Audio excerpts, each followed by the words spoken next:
Pemirsa, usai menyelenggarakan rapat terbatas, Menteri Keuangan Sri Mulyani paparkan hasil rapat. Salah satunya adalah langkah pemerintah untuk meningkatkan kegiatan ekonomi dan pemerataan kesejahteraan masyarakat.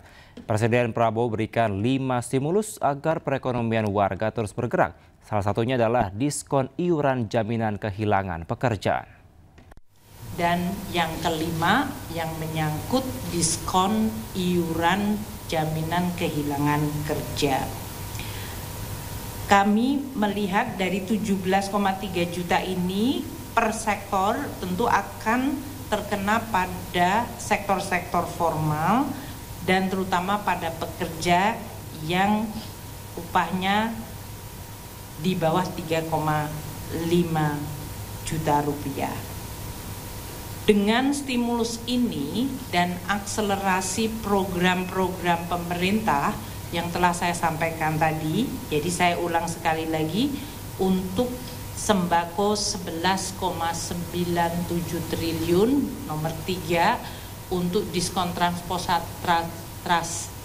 transportasi 0,94 triliun, bantuan subsidi upah 10,72 triliun, dan perpanjangan JKK untuk diskon 50% 0,2 triliun rupiah selain diskon tarif tol yang akan dilakukan oleh badan usaha 0,65 triliun. Total keseluruhan paket ini nilainya 24,44 triliun rupiah, yaitu 23,59 triliun dari APBN dan 0,85 triliun dari non-APBN atau dunia usaha. Kita ke informasi lainnya, pemirsa. Beredar di media sosial pernyataan seorang HRD bahwa job fair hanyalah formalitas. Kemenaker membantahnya. Ia pastikan job fair digelar demi memberikan lapangan pekerjaan bagi warga Indonesia.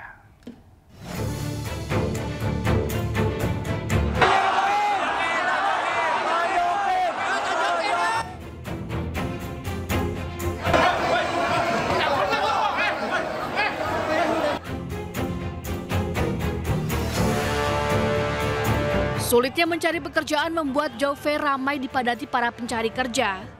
Mereka rela antre demi bisa mendapatkan pekerjaan yang diimpikan.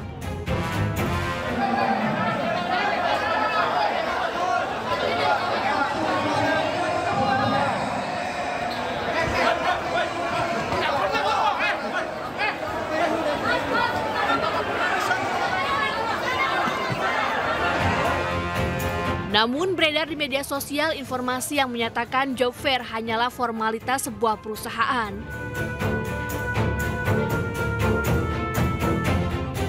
Job fair itu omong kosong, itu buat brandingnya kantor, malah itu. Kegiatan itu digunakan untuk brandingnya kantor.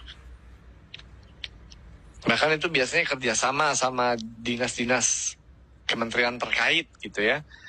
Untuk KPI-nya orang kedinasan itu.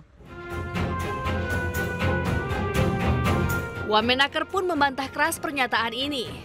Kemenaker tegaskan akan menginvestigasi bila ada perusahaan yang memperlakukan job fair sebagai formalitas. Nah, itu pernyataan nggak bertanggung jawab, formalitas. Saya minta HRD-nya untuk segera dipecat itu. Kok pernyataannya kurang ajar segitu, formalitas. Jangan bikin job fair kalau begitu. Gitu berarti dia ngada-ngada tuh. Gitu. Saya mau tahu nama perusahaannya HRD siapa? Ah, berarti kurang ajar tuh. Berarti kurang ajar. Kenapa? Ada penelusuran nggak terkait hal itu nanti? Ya kalau seandainya butuh investigasi, kita investigasi. Makanya maksud saya, HRD-nya siapa? Jangan bikin hoax saya. Sementara itu hingga kini jumlah pengangguran di Indonesia masih tinggi. Data dari BPS menyebut pada bulan Februari 2025, pengangguran di Indonesia mencapai 7,28 juta orang. Lebih tinggi dibandingkan pada bulan Februari 2024, yaitu sekitar 7,2 juta orang. Namun masih lebih rendah dibanding bulan Februari di tahun 2023, yaitu 7,99 juta orang menganggur. Tim Liputan, iNews melaporkan. Gubernur Jakarta Pramono Anung menanggapi soal ancaman pemutusan hubungan kerja hotel dan restoran di Jakarta. Pramono telah berkoordinasi dengan pihak hotel dan restoran di Jakarta untuk selalu dilibatkan dalam acara-acara besar yang akan diadakan di Jakarta sebagai langkah antisipasi terjadinya PHK massal. DKI berusaha semaksimal mungkin, saya sudah berkomunikasi juga dengan PHRI untuk bisa supaya tidak ada PHK massal. Kenapa itu kami lakukan? Kami memperbanyak event. Kalau teman-teman pelajari, event di Jakarta sekarang ini kan banyak banget. Mulai dari lari, bulan ini aja ada 3 atau 4 lari. Kemudian event-event musik yang dulu belum ada seperti Soundfest tiba-tiba ada. Kemudian kalau Java Jazz kan ada. Nah, dengan perbanyakan event ini membuat perhotelan bisa bertahan. Tetapi saya yakin, saya melihat sekarang ini apalagi di pemerintah pusat sudah ada